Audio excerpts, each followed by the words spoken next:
ist mir eine große Ehre und ein Vergnügen, heute Dr. Michael Grabner vorzustellen. Und wir haben gerade vor 5 Minuten entschieden, den Vortrag auf Englisch zu machen. So I'm going to switch to English as well. And this is because Michael's books are now being translated in English as well, so it's a very nice opportunity. So Michael is going to be talking about historical timber uses in vernacular architecture, design, etc. And I'm really excited to hear some of the examples that you've brought. I've seen some of the slides. It's very exciting. Now, okay, we're in a design course. You might ask yourself, why do we invite someone who is specialized in historical uses of wood? I think in design we often, and especially within the denomination of this professorship, emerging technologies in design, if you look at that field, we're often looking forward, looking to the future. We like terms like revolution and disruptive and etc. It's about, all the new stuff. I think we too rarely look backwards to learn from the past, learn from super intelligent, amazing solutions from the vernacular, which often come from resource scarcity, which often come from,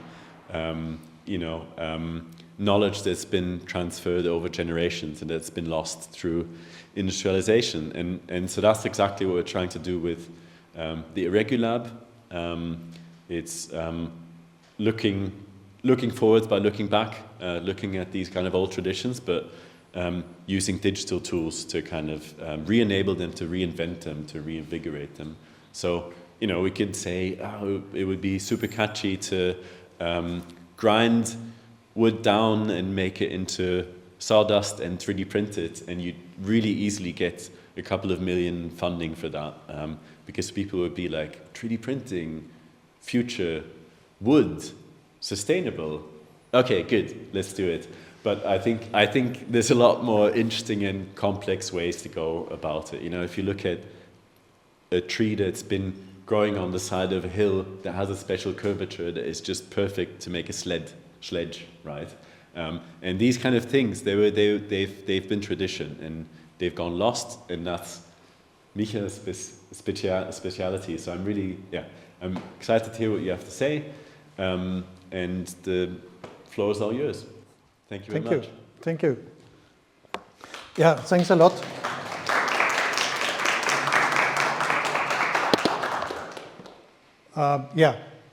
So you see the presentation is in German, is German written, or let's say in Austrian written. Could be a little bit of difference. But anyway, if something is unclear, just interrupt me. Maybe it's a bad translation in English, but also between German and Austrian. Or if something is completely unclear, just interrupt me, no problem. We don't have to have a look at all the slides I've put together, so maybe we stop earlier, so let's see. I'm really happy to be here, honestly, because usually I tell my students when I'm showing them also the books, which are a small gift for, I think I will forward it to Thomas. That's already known, so you have a second one, but that's maybe not so known. And usually I tell my students, I'm an old guy in between, and I'm looking for traditions and historical stuff and things like this. I want to give ideas. I'm not the guy creating something like you do. And I'm really happy that now I have this bridge. I can show you what I did all the years, and maybe you find some ideas to create something. And I'm really happy on this.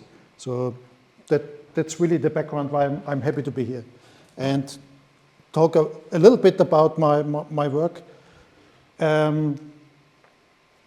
Of course, I'm talking about wood. So what's wood? I have to have a look at wood, but you know it. But in principle, everything, some of our plants, not all of our plants, are producing wood. For example, the palms They're producing not wood, it's a different material. But also the shrubs, because if you don't know it, you have to have a look at this book, because we're describing here shrubs. Shrubs is a perfect material. So not only the big trees like oak are nice, even the shrubs, they have really brilliant characteristics, toughness and things like this. So wood is a very special material. So from softwood to the hardwoods, so the so-called ring porous and diffuse porous species, so they look really completely different. That's also my job, to teach wood identification. So if you just have a small sample to know which wood species or tree species it's coming from. But what you can see here, it's fibrous. And that's important. And it's a very complicated raw material. It's fibrous, it has different properties in different directions and so on and so on. But these fibers, which go straight aligned with the center, let's say with the piece, that's important to have in your mind when you work. So this is just about wood. And if we talk about special assortments, then we should have a look at the, let's say, usual assortments, or in former times and even in the past. Here you see some projects we were running with the Austrian Open Air Museum in Stübingen, so that's close to Graz, very close to the city of Graz. So a lot of the examples you see here is from this museum there. They have also a small forest, so we were able to run also projects like this. These are young school students. This one for agriculture. Sorry, it was not the forestry. For agriculture, there's school students for agriculture. So we were felling trees and things like this. But what they are also running is traditional techniques. Working with the products, you don't see the products here, but anyway, it's the hewing and the sawing. So that's something like normal. Normal means set up nice buildings, nice roof constructions, nice different things for the daily use, or even this very nice Wassership for an example. So what we have learned is in our studies that in former times they used the whole tree, which makes sense. So nowadays we do it a little bit different.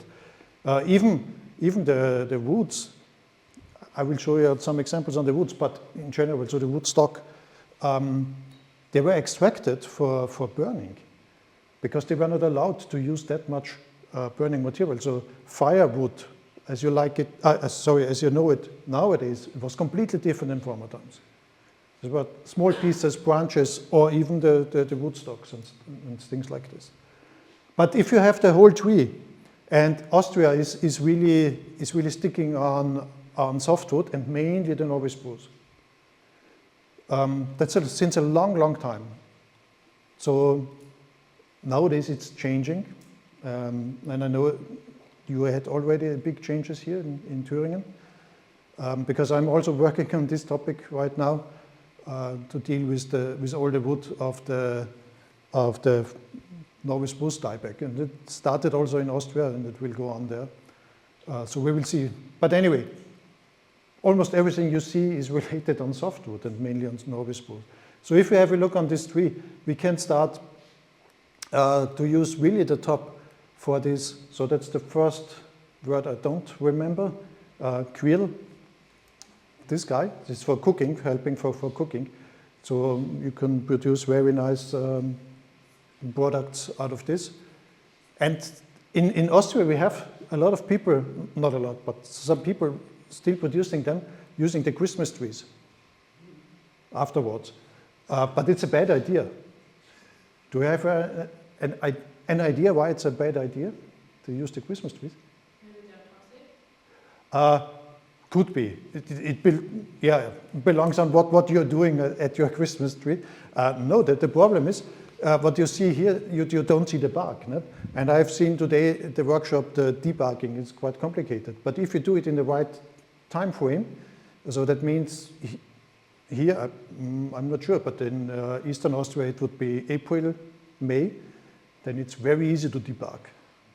Because when the so-called cambium, when it's reactivating, then you can peel off the bug very easy. So that's the background why it's not the best idea.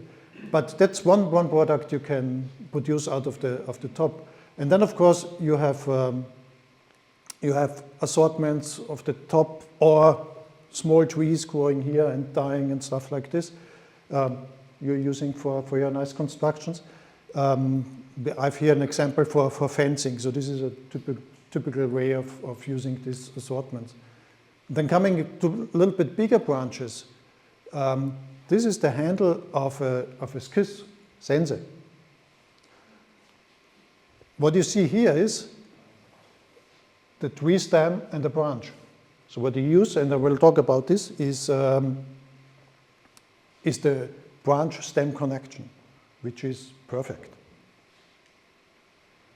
Yes, main products, building houses and huts and stuff like this. So that means really squared timber and this sawn timber, boards and stuff like this. And Thomas already mentioned you can use the special assortments, which you don't see a lot here. But anyway, there are some. But this lowest part you can use for the sledge, for example. So this is just an overview. If you look on literature, on old literature, you will find quite a lot. So this is something we did for a long time, looking for old literature, mainly German written, because it's easier to read for me. That's not really the reason, but also in this time, most of the literature, forestry related, but not only forestry, it was botany, wood science was not existing at this time, or even forestry was not really existing at the early stages. Or it started, let's say. So you have to look for really different books, and then a lot of them were published in German. And there's one guy, it was a citation from Mr. Pesch. So they're talking about crooked trees so that they are really nice. And so they're really nice. By the way, maybe you know the name Ressel, Mr. I think Johann or Josef, I don't remember. Was the guy, the inventor of the Schiffsschraube. He was a forester. He was a forester, a trained forester, and he was also acting as forester in nowadays Croatia, in this region. And he said to his guys, his co-workers, you have to produce 70% crooked trees. That's crazy. No, it's very nice. So nowadays we should produce 100% straight, and it should be squared on the cross section. This would be perfect, no? If you're industrial thinking. So it's completely different. So they know, or they did know that these crooked trees had a really nice properties. Why? Or let's start with my sample here. Why is it important? I can show you here my very nice spoon. It took me, don't remember, something like 2 years to find it. Because here the special one is the wood species. It's maple, ahorn, and this is really traditional. So nowadays you will find beech, Buche, Rotbuche, or the olive tree and stuff like this. So I found the maple. Then it broke. It broke like this. And it's a really nice example what's wrong. I told you wood is a fibrous material, but the spoon does not follow the alignment of the fibers. And so that's the reason why it breaks. And you can forget all not all, but the first slides I have shown you. If you recognize this, then you know everything. And that's what we have lost in wood technology, industrial production. Nobody takes care of this. Nobody. It would be very easy. You could do this also with a CNC or whatever. It's just a question of the raw material. If you split it before you put it into the machine, then you know where the fibers are oriented, then you would produce a very nice spoon. I can hand it over. You can have a look on this very nice spoon. A very important piece. What's the background? If you look on the strength of the toughness of wood, and you have a deviation of the fibers, that's the reason why I show you here. And we have a quite, what's the angle? What do you think? Something 30 degrees, something like this. So if we have 30 degrees on deviation, you're losing in compression half of the strength. That's incredible. That's really incredible. So it's really important to follow the alignment of the wood. So the idea is, if you want to have a product which is crooked or bent or whatever, then you should look for a piece of wood which is crooked, bent, or whatever. If you do it the other way around, it's also not a good idea. So the spoon is the background. No? So we have set up. So we were looking for a long time in the museum what the people did in former times, and took a lot of pictures and tried to describe it and stuff like this. And then we tried to make kind of ideas on what are the different assortments which you can use or which were used in former times. And so that's the outline here, what you see. So we will see it in detail right now. So that's the last year program, bent trees, crooked trees, whatever. In the Alps, you find very often this type here, especially for larch, because this is of the movement of the snow. So there is a little bit of pressure on the trees, and so they build, we call it Posthorn in Austria. So it's so the foresters don't like it that much, because nowadays, if you want to have a straight log, then you have to cut it quite in something like a meter or something like this, which is not a bad idea in alpine regions anyway. So it's not a big problem over sometimes. So there are a lot of potential use of these crooked trees. That's not the Vasa, but anyway, it could be the Vasa ship. Even for the small boats, not only the big one, because you know in Austria we don't have access to the sea, so we are talking about usually small boats and not big ships. But even for the small boats, it's very helpful to have these pieces which are really in this special size and shape. So you really have to go to the forest and look for it. That was really the case. Like you can see here in this not very good graph here. So if you have to have this piece here, then you have to go to the forest and look for a tree which looks like this. Or this year, you look for this one. So you have to go there, look for it, and cut it and use it. Shipbuilding was very, very important, a very important part. And they used quite a lot of trees, quite a lot of wood and timber. And then Mr. Becker in 1804 had a very good idea. We can produce it. It's patented. It's interesting. It's a small booklet. So he did all these drawings to produce bent trees, crooked trees, in a special form. No? If you need something like this for your boat or for the ship, then yeah, put it here, let the tree grow, and then harvest it later on. The problem is I've no idea. I've not a single hint if it was really used or not. I don't know. Even if you look on the timing, so the big iron steel ships came shortly afterwards. So I'm not sure if it was really in use, but anyway, it's a nice idea. And I don't know exactly how long you should grow the trees afterwards. It's not really described, but I think several years could be fine. 3, 4, 5 years maybe, could be fine maybe. Yeah. But maybe you can try it. Yeah. It's a long time trial. And looking at bent or crooked trees, I've put some examples. There was one guy setting up a very nice book about Burgenland, so that's the easternmost region in Austria, close to Hungary. It's also very comparable in landscape and traditions and so on. And here you can find some nice architectural samples of crooked trees, for example here, and also here.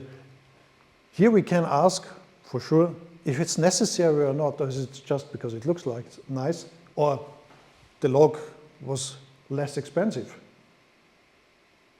In my opinion, also if you think on statics, it's not necessary to have it bent. It looks nice and maybe it was cheaper.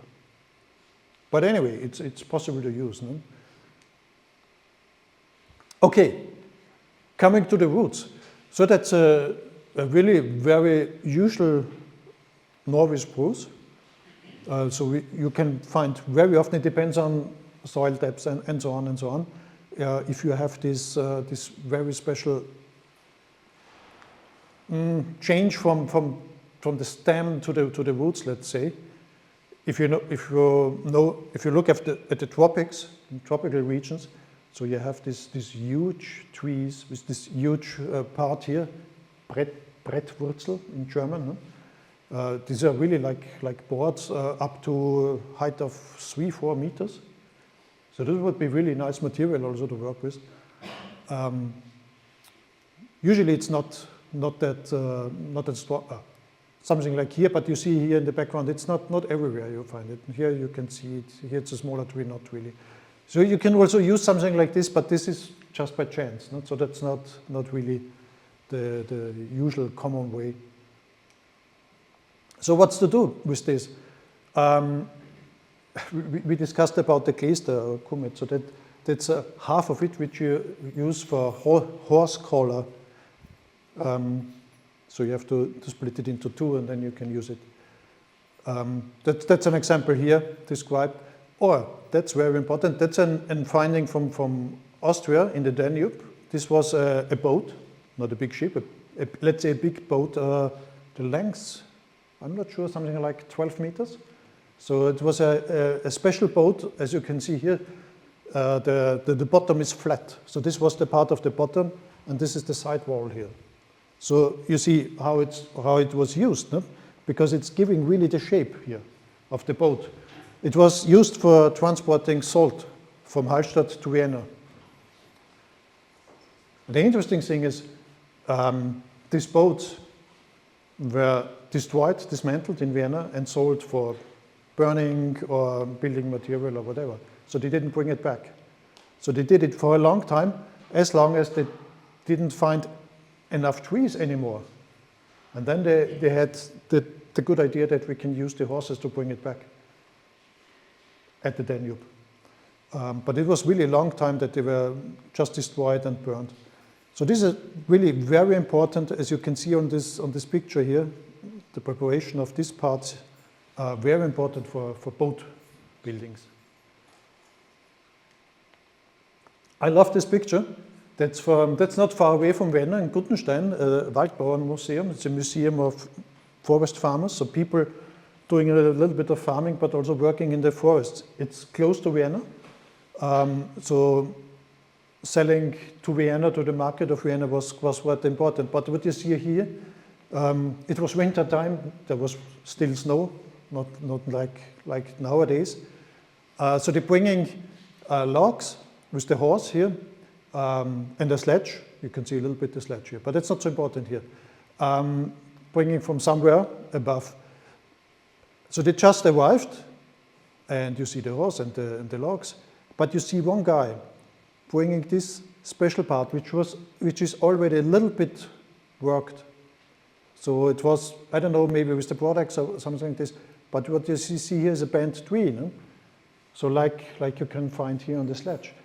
So obviously it was the most important part what they brought down. So not the logs, but this one was really important at this time. It was not 1996, it was just a reproduction of the picture. Okay, this was just because let's say the last year's topic, so we have to switch to yeah, talking about the fork, and here I'm talking about the connection between the main stem and the branches, or branch. It's also possible. And when I set up these slides, I was not sure if I should put it all together or not. It's still separated into the first part, the stem branch connection, and then the fork itself. But anyway, it's more or less the same. It's more or less the same. I'll show you at the end why it's more or less the same. So sometimes you can find really interesting looking trees, especially if you climb up the mountains where you have a lot of snow. So that's in an area of elevation of almost 2,000 meters where a lot of snow is falling in the wintertime. But this is something you can find quite often in usual forests, let's say. It's really very special because it was designed by nature. So a colleague of mine was doing a lot of work on this topic, on let's say on the mechanics in the background. But if you just look at the tree rings, so we have tree rings here in our regions. So the tree ring from the stem is really following up into the branch, and it's not a sharp edge. It's really rounded. So that's what's nature doing, really optimizing. And these branches are carrying quite heavy loads. So the weight of the branch itself, but there's also snow, a lot of snow.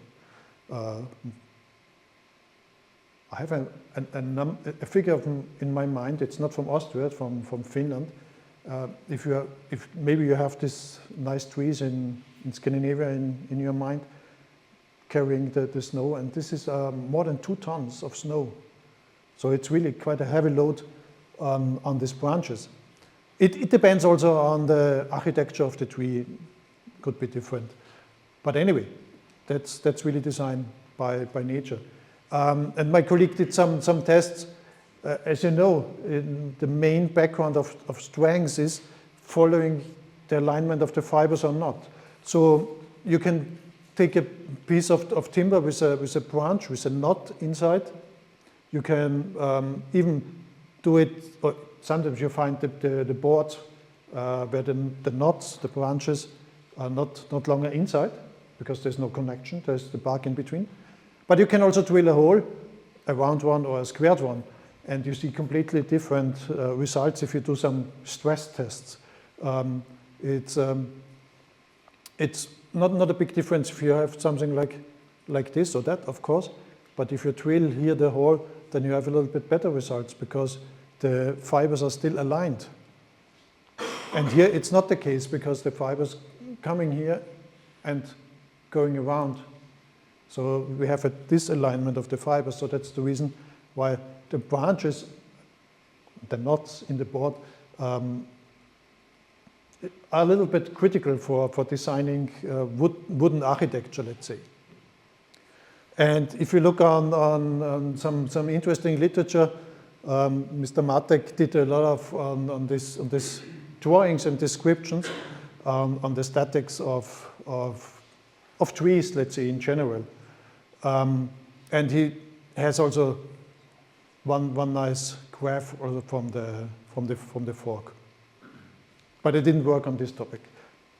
My topic, coming back again, I don't want to start really long time ago. I've the chance to work at the site in Austria, in Hallstatt, one of the most prominent sites in Austria. Really nice also to go there, because we have some prehistoric salt mining there. Prehistoric means starting in the Stone Age, but the main part is in the Bronze Age, so that's about 1,200 before Christ. So about 3,200 years ago. You find that's not really original, but that's a replica of this tool to produce the salt. So we call it in German, we call it Knieholzschäftung. It's a special name. And what you see here is, like you can see here, so the long part here is part of the stem, and the small one carrying the the pickaxe, or could be also an axe to work with wood, is the branch. So once again, stem and branch, so using this really very strong connection here.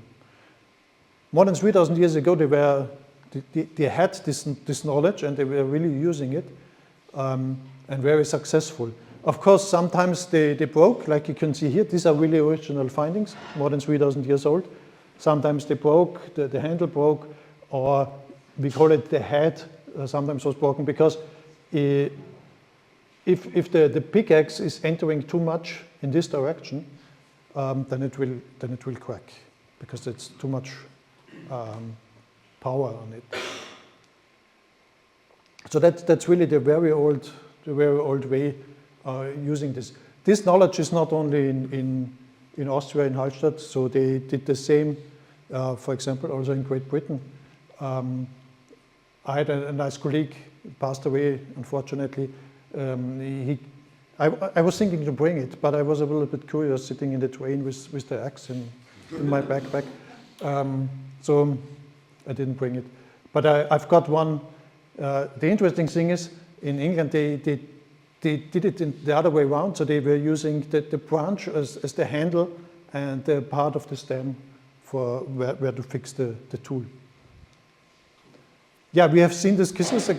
So that's the way on producing. So what you see here nowadays, you would think someone cut down a tree and will use it maybe for firewood.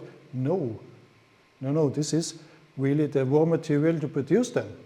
So you have the stem here. You can cut and split. Splitting was very important in former times. Cut away, split away, and so on. And then you have the raw material for the skisses. Once again, really an optimized strength here. Here, a nice example from Stübing. What you see here, that's one tree, no? A big branch here. So I'm quite sure that's not necessary. I don't know where it's there. It's maybe just a single one in whole Austria to find it. But anyway, someone had the idea to use it in this way, and it's nice. And still there. The building is more than 300 years old. We didn't date this tree here, but anyway. So you see where it could come from. No?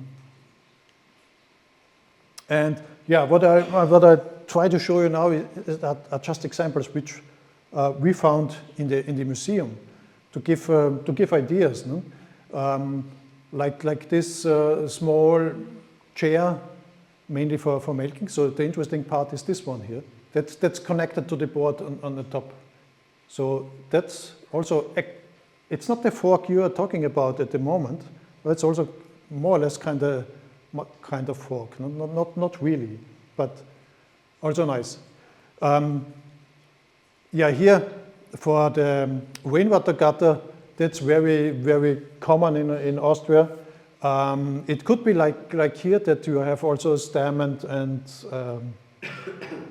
branch, so once again the connection, but very often they used also the really bent small ones.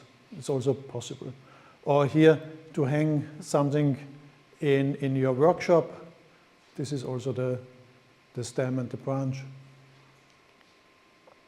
I love this one.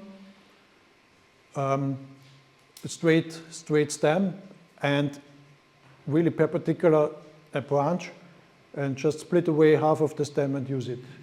This is as a beehive here, not in both cases. I'm still looking to find some nice example, a bigger one, for a swing. So you can mount it on your house or wherever you want, and then you can put your swing there. That would be nice. And they used it for a lot of different, we've already seen the grill, also the smoking pipes were used. And these walking sticks, this was really an important product in former times. So the people were working hard, and they had problems when they were getting older and older. And so they're using it for, this is a nice example, no? Stem and branch. So walking sticks were really, also in literature you find a lot of finds on walking sticks. Or here the spar. So coming to the fork, so the main part. But anyway, I think there's not a big difference between stem branch or let's say, because at the end I show you some slides what my colleagues are doing at the moment, because we have these changes from softwood to hardwood because of climate change. And so the question is this, if you look at this tree, is this a stem or is it a branch? So there's no common definition on this. And we have seen that there's also not a big difference. Sometimes it is. So using this, that's a mixture here. That's from northern Sweden. So that's more or less like a tipi, but from the original Scandinavian people. And you see here one of these forks here. And I know also from archaeologists, so they're not really findings, but it was obvious that this is more or less the first idea in housing, because it's very easy to put it into the soil and another tree from one to the next. It's really obvious that you can use it. But here, the background of my picture is the bent tree here. But anyway, it's very nice that you have also the fork here. So you have both of them.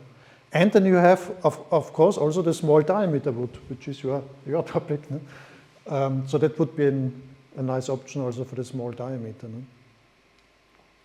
Anyway, that's far in the north.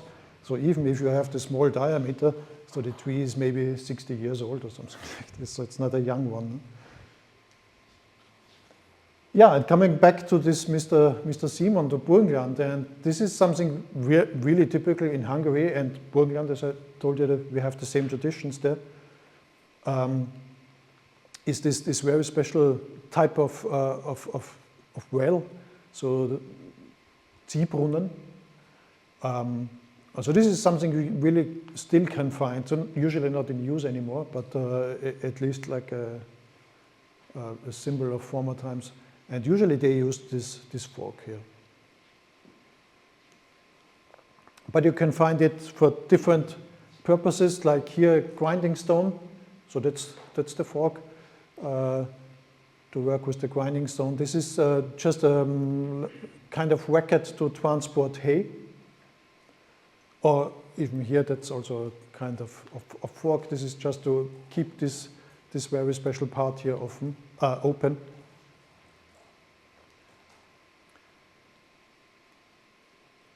That's the most well-known example, no? But you can find it here at this ledge. Once again, a fork, and really very often at the mill. So that's it's let's say the milling machine. That milling machine means it's more or less just a sieving, but this is vibrating, this part here. So we rebuilt a special type of a mill. I was organizing quite a nice event. It was World Wood Day in 2019. And we were reconstructing one of these mills, and we were also reconstructing the milling machine, and we were looking for an ash fork like this to put it in, because it works really long time. So even if you have a look on not grass mowing, but grass mowing, not so the high one, so the vibrating ones, they still use a wooden part on top, because aluminum and steel is breaking. And of course you could do some fancy products, but with wood it works quite nice. So vibration is very good. If you have vibrations, then wood is a very good solution. You can see here, it looks very small. It's a usual sized rake. Once again, a fork here. This is a tool to bundle the straw, which is needed for if you have a hedged roof. This is just to keep this door fixed, more or less.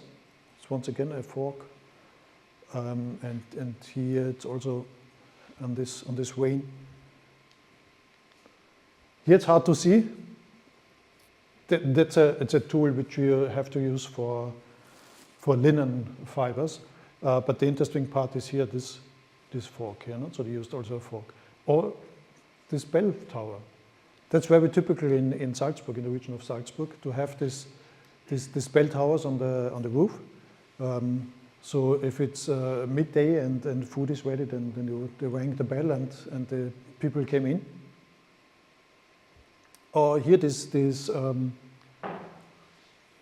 hay rake, more or less. So that's a nailed one here, no? You see, but it's also not really clear. Maybe it was a broken tree or something like this, but it was nailed down here. But the second one, that's also a fork. I love this one. It's a small chair. Do you have any idea how to use it? So the picture is white, so it's not a fake. You have to balance that's right, but no, the idea is here, it's a small chair for milking cows. So you have to bind it on your body, and you sit down and do the milking, then you go to the next, and it's still bind on your body. That's the idea. And it's a triple fork here, no? So you have to really look to find the right tree for this. Or here, so that's really heavy load. That's really heavy load. But that's, for example, for milk production, not milk production, but cheese production or something like this. So using the milk. So these are really quite heavy pots. Could be up to 2 meters in diameter.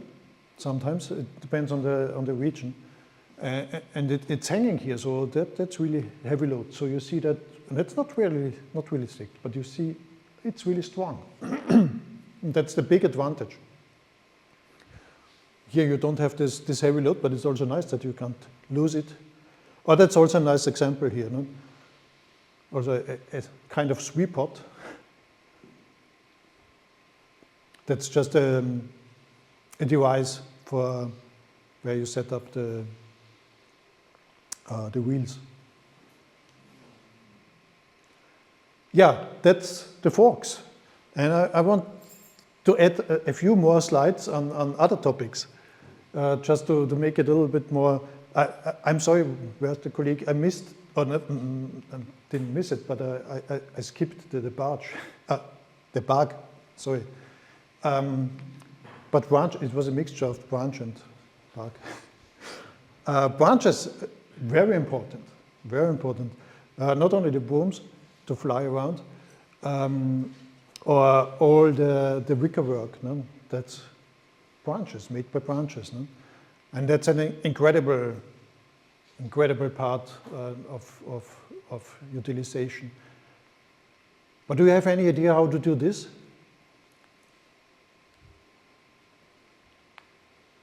Or it's cold, maybe? That's an example we discussed just before about, we were setting up a kind of glossary between German and English. And that's one of the examples. So that's in English, it's called Wisse. In German, die Wiede. Have you ever heard about Wiede? Maybe not. Maybe in Austria, maybe some people still know Einwieden. I have no translation on this. So that means to fix the ox, to use it. It's called Einwieden. So Wiede or Wisse is something like this. So that's a branch, usually softwood, but you can use more or less all species. A fresh one. So usually this was fresh done so, end of winter before the cambium is reactivated. So you see it was really fresh. Still some green needles. So it's a branch of something like 1.5 to 2 meters in length. You have to heat up, really put it on above a fire, heat up, and then start turning, really twisting. So they really start doing this, and then they do it like with a rope. So it's really turned, completely turned, still hot, really hot, and then you can bind it in a more or less looking like 8. It works. As soon as it's cold and dry, it's really, really strong. So you can't destroy it. So this is just a detail of a fence. So this was very typical way of doing the fencing. But not only. The Wiede, it was the, let's say, the rope of the poor guys. They did everything with the Einwieden des Ochsen. So in the barn, it was used in former times for rafting wood everywhere. It was really used everywhere. Nobody knows it anymore. That's really interesting. But this is quite a long time ago because the ropes were getting cheaper, let's say. So branches are interesting. Woods, I told a little bit about the woods. Woods are a perfect material. If you do some kind of binding or something like this, of course you have to dig for them and you will not use the big ones, but these very really tiny ones, small ones, they are perfect. For example, more or less like sewing. So it's really possible, as long as they are fresh, but anyway, you can put it into water and keep it. What you see here is a reconstruction. That's a small bentwood box, size like this, a little bit bigger than this one. This is so the original is 2,600 years old, also from Hallstatt. And a very complicated way of viewing it here. So you see detail, that's the original. And that's one I've seen in Scandinavia. Looks quite similar. And it's also using woods. And in Scandinavia, in the northernmost part at least, in Sweden, they use the birch woods to produce this very nice product. So far I know nobody is doing it anymore. So the former boss of the Forestry Museum is a good friend of mine. She retired quite a long time ago. And she had a friend producing some, let's say, jewelry out of this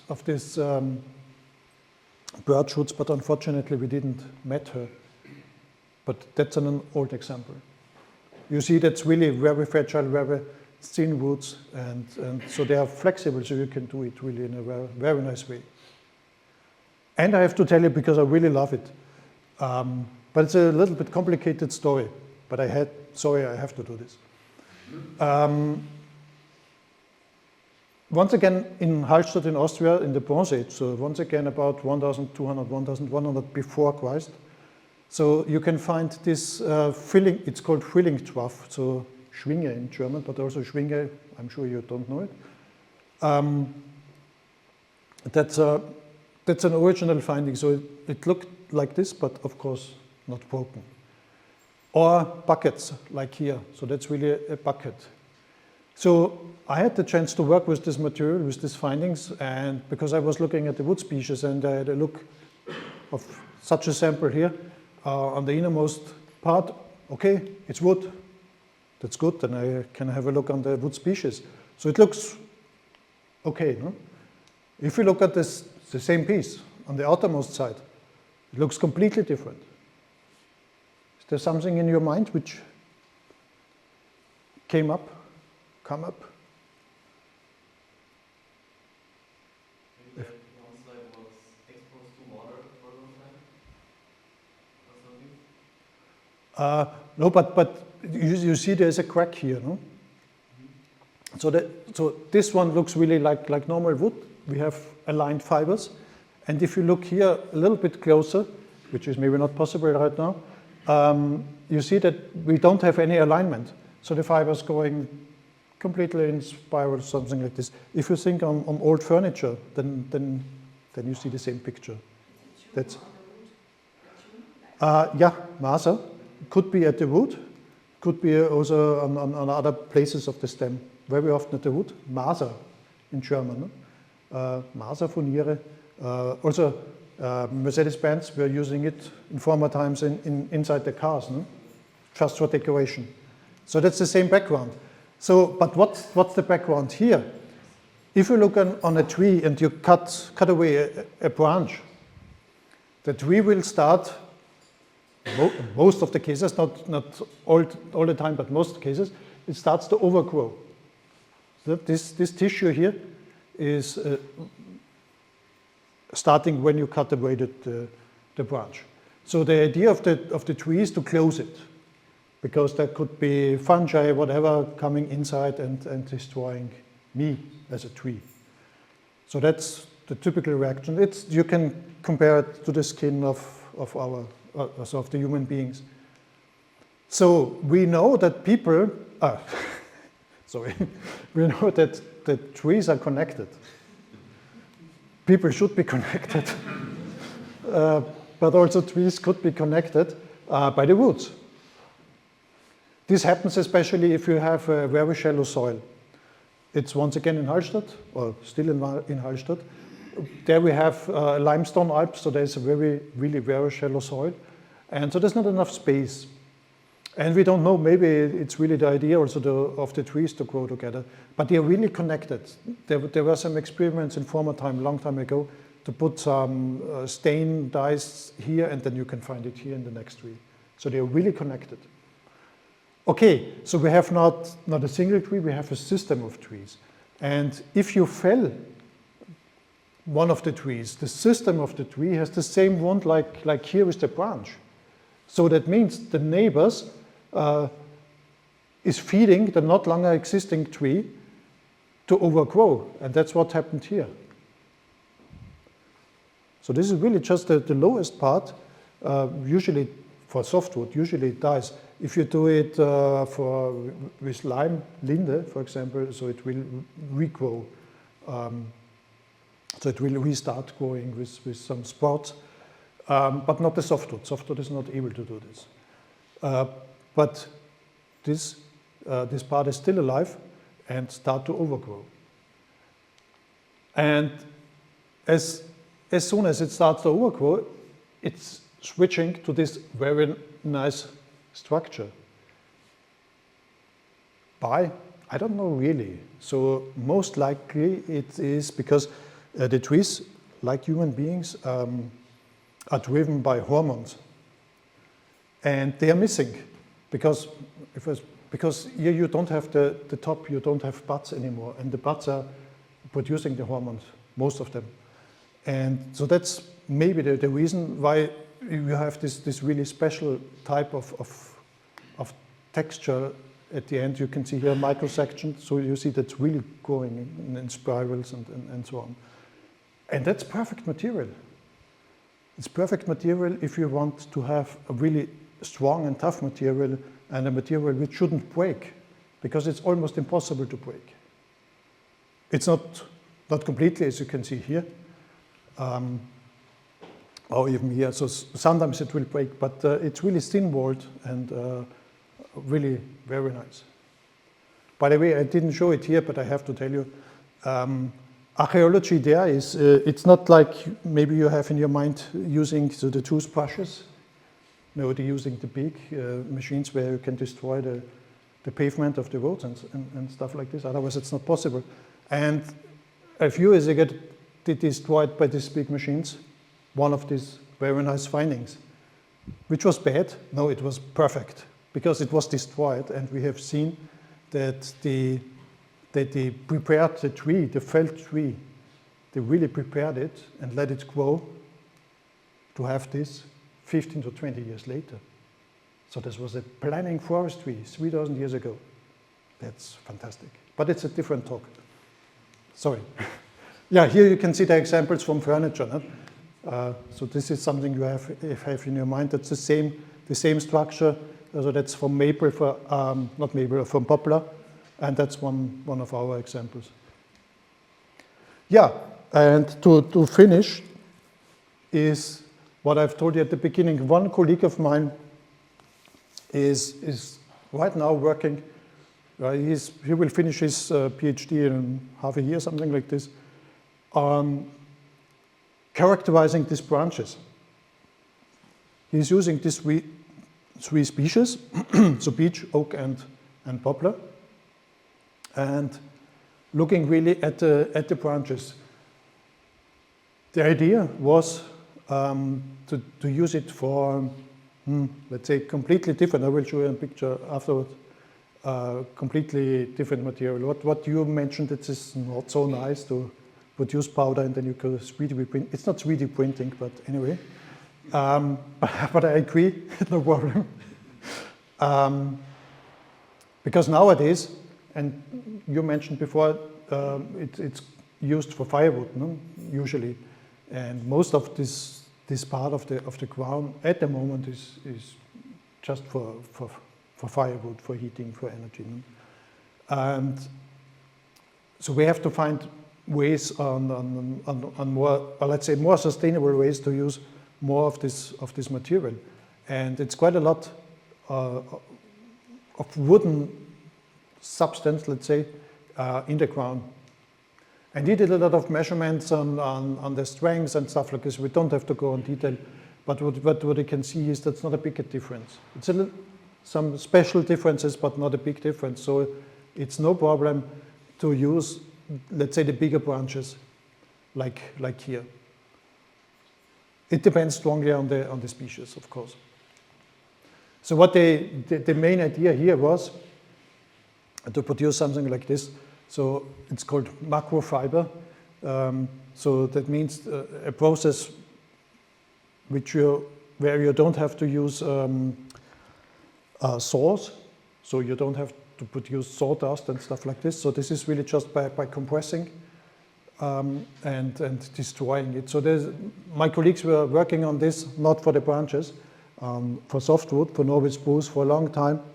And they have a good, let's say, a good machine which would work, but they didn't find an industrial partner to use it.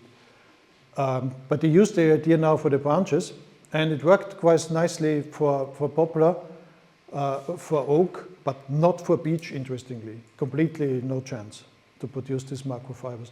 And then you have to put some resin and you can glue it to boards.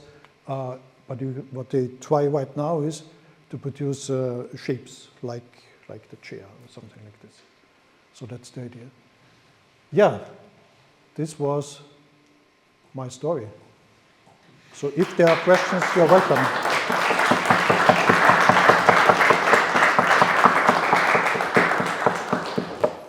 Yeah, I will hand over my gifts to Thomas. So where's the colleague of the park? You have to come to him. Because we had a look at the book in the afternoon. Yeah, if there are some questions, comments, you're welcome. I think everyone is a bit overwhelmed. There were so many fantastic examples, and I'm sure there is a lot of questions. So microphones here. If there's any questions, please. Also in German, I understand. Or in German, yeah. I found this patented drawings really interesting, of where they try to make the irregular shape by adjusting the timber. The Mr. Becker, yeah. And do you know, or how does it work within the tree? Does it rearrange the fibers or the lignin inside the structure, or how can it change shape in a way? No, you have to do it as long as the tree is not really big. So as long as it is flexible. Mm-hmm. And then you have to go it. So I know there were experiments on understanding reaction wood. So when a tree is not growing straight, it's reacting. So it depends on softwood or hardwood, it's different, no? But it's called reaction wood. And there were also, more than 100 years ago, some experiments where they bent trees and so on. And I think the main reaction will be reaction wood. So that the tree will react and will try to come again to a straight structure and will grow, of course. Yeah? So that I don't know how long it's necessary, no, to build the new structure, because the old structure will stay like it was, okay. Just artificially bent. But there will no. So the important one is which will grow afterwards.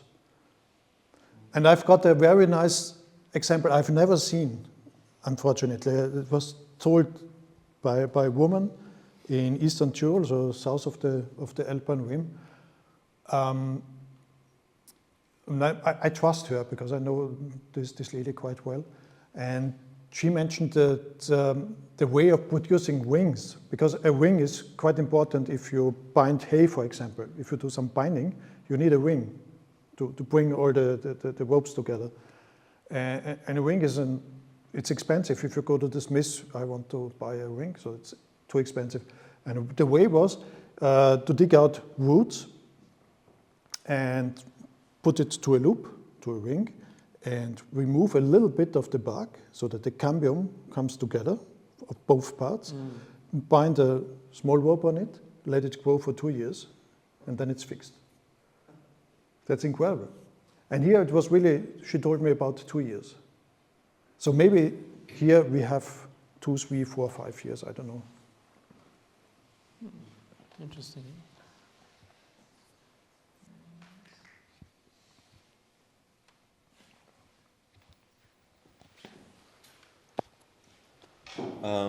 So I have a few questions actually. So you mentioned in the beginning with the Christmas trees, the debarking, that it's easier in May and April, or that's like the ideal time, I think you said. I was doing the debarking today at the wood workshop, and okay. I realized that, or I thought I realized that, interestingly, what I believe were the sides that the forks were lying on the ground, which started to rot first, they were actually harder to debark, which surprised me, or at least the rotten ones were, the bark would come off harder than what seemed the dry side. I was wondering if there's like any, aside from harvesting at the right time, if there's any like tricks, like doing like a shock drying or something, like a case drying, something to get the bark to release by itself rather than forcing it to do so? I don't know, so at least I have no idea. Okay. The background here is on the timing is you have this the layer between bark and wood. It's called cambium, right? So that's the place where the tree is growing in sickness. And when the tree is reactivating this area, this cambium here, and this is in something like in April, then it's producing a lot of cells, and they are not strong. So that's the reason why you can remove the outermost bark quite easily. If you look on dying spruce trees, for example, like right now, so sometimes it depends strongly also on the site itself. Sometimes they peel themselves more or less. So if it can dry out, but anyway, they have the beetles in between. And the drying is actually very slow when you still have the bark on. Yes, that's right. It takes way longer. Yeah, sure, yeah. That's right. No, sorry, I don't have really a good idea on this. Yeah. No worries. Yeah. And then another question about you mentioned the pieces being used in boats. Like you had this slide with like it was like this great big S shape kind of, that was the piece finally used in the boat. But you also had the small, exactly that one.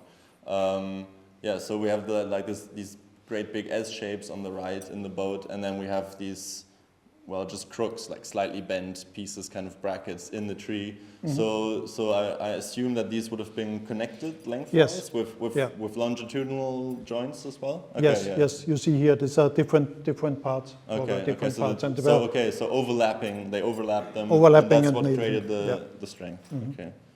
Okay. Yeah, because this would be really hard to find so many trees which have really the total shape. I think that's almost impossible. Yeah. Okay. At the big ships. And then one last question, if I may. Sure. About, I don't know the English word, but Kernfäule. Yeah. Which is like, how did they address that with, for example, the boards going into the branches? Did they just ignore it? It's not really a problem, or it will break in some time and then we'll replace it, or what was is it not as important when you just have a small branch rather than a big tree? Because, with the tree trunk you would remove it usually. The Kernfäule, so let's say inner rod. Yeah. I think it was the problem was not that big like nowadays. because of our forestry system we have nowadays. No? They didn't have big machines in former times. They had cows inside the forest, which would also damage, because usually this is coming from some wounds. For example, the cows could produce some wounds on the wood. Or if you replant on grassland, so then very often you have this inner rot. I think the problem was a little bit smaller in former times. And of course, they usually used smaller trees than nowadays. So it was, so they were really looking for trees in the right diameter, not a big one and cut down to whatever you want. So they had really to look at the diameter I need. And so when the trees are a little bit smaller, a little bit younger, then the problem is not that big usually. Okay. But I'm quite sure that they wouldn't use it. Yeah. So then you have to use it for firewood. Okay. If you see there's some rotten parts inside there. Yeah. Thank you.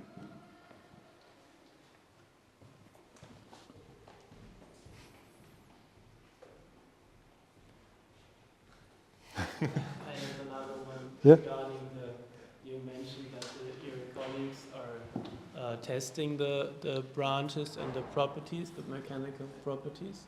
Yeah. And do you have any insights on, I assume that the slower something has grown, the stronger it is in a way. So do you know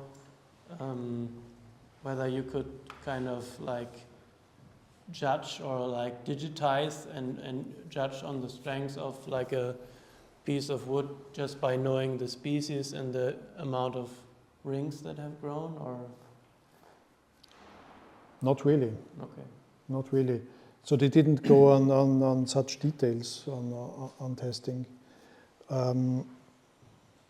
But density, wood density plays a major role on if you think on strengths. That's right. So on softwoods there will be a difference if you have a fast or slow growing tree. Anyway, the density in the branch is much higher because of compression wood, because of smaller wings, and there's also a lot of so-called extractives, some extra chemicals which are protecting also a little bit of against fungi and stuff like this. And it's also what you see here is there's of course it's optimized for strengths, but it's also prepared to remove this branch, because later on the branch will break exactly here. So when the branch was dying or is dying, and or the tree decided you're not longer useful because you don't carry that much needles anymore, you have to break. Okay. So that's also part of the story. No? So especially this is really nicely seen here, as exactly at these 2 points here, and it's different for different species. So I think it's very hard to predict. I know that people do some experiments on living trees, try to bend and look for strengths and so on, but it's not comparable to dry wood. Oh, yeah, okay. So it's really hard to transfer from the living tree to the dry wood. It's unfortunately it would be nice, but it doesn't work. Yeah. Doesn't work. I really like the image.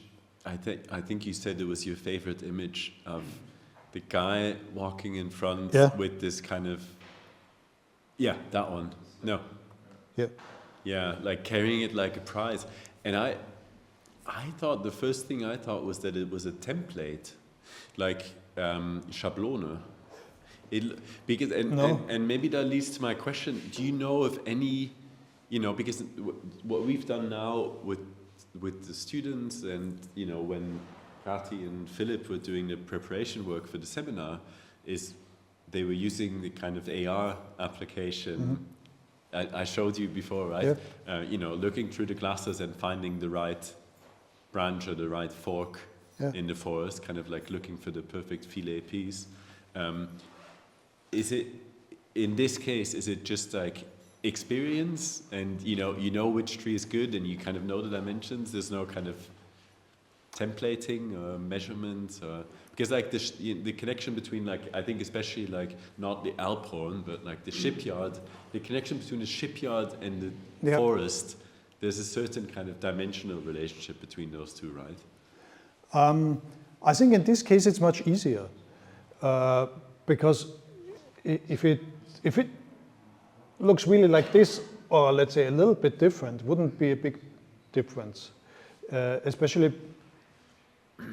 So at least sometimes, I didn't check all the sledges, but in some cases it was split, that you use one tree for both parts of the sledge. Then it doesn't matter if it's a little bit different. For shipbuilding it's different, yeah? There you have to have some kind of measure, yeah? That's right, yeah? Yeah. I don't know how they organized it. In Austria we don't have these big ships, we have the small ones like I've shown you, no? Where's it? Like this one. Yeah, but here it's much easier, and you see also that's a little bit of preparing. Not? So you see it's not completely following the route here. So you could remove a little bit on wood. But that's right. They should have some. I'm sure they didn't have the glasses, but they had some kind of measures, whatever, yeah. But I don't know in detail, no. Sorry. Yeah. Well, I think if there's no further... Oh, yes. Sorry. So since there's the picture with the wood splitting, and you were mentioning that it was done a lot in the past, could you maybe elaborate a little bit on the advantage of wood splitting? Because I imagine the fibers... The spoon. Yeah. The spoon is the best example for splitting. So because if you do splitting, then it really follows your fibers. So there is no way. You can have a really detailed look on different microscopes. You see that sometimes there are some tracheids coming out, but they are never cut. So they're never destroyed if you do splitting. Shingles, for example, were usually split. For shingles, it's interesting because I'm sure that it's not really a big advantage for shingles if you have split wood because you have the UV radiation and you have the weather, the rain, and so on. And so the layer, the outermost layer, is removed within 2-3 years. So you're losing this advantage of splitting. But it was an easy way. We discussed about sawing in lengthwise direction. I've seen in northern Scandinavia, in Umeå, at the museum, so that's the region where they found the oldest ski worldwide. It's about 10,000 years ago. And there are still some people producing these skis made of birch. And if you ever try to split birch, it's really complicated. And this movie, it's incredible. The one guy is starting to split, so putting a wedge, it cracks for something like 20 centimeters, but it's not in the right direction, not in the direction he wants. So after 20 centimeters, he has to put another wedge in another direction to come back again. And so doing this and that and that. So it takes, I don't know, 2 days to split one tree. It's incredible, but he did it, because if you do it by sawing, in former times maybe it was impossible. Nowadays it would work, but they still want to have the split timber, not the sawn one. So the advantage is, it's following the alignment of the fibers, and it's stronger finally. And if you think on economy, the big advantage would be that you don't have sawdust. Yeah. But it doesn't really work. So I know people are also at our university tried 20 years ago to find some modern ways of splitting, but they were not really successful. I just know Eichenspaltpfähle. That's like the only product there where it's still sold, and the advantage is used there. Yeah. But oak is the perfect material for splitting. No? There's like Yeah. Yeah. But oak is really the easiest way for splitting. Okay. That's a big advantage. We have to handle in Austria. We have to handle the Norway spruce. So that's. So I found some boards, splitted boards on ceiling construction from 1254. If I have right in my mind, something like this. But they were not long. They were less than 1.5 meters, or 1.3, something like this. So splitting at this length, also the softwood, it's fine. But if you go really for longer, then it's quite complicated. I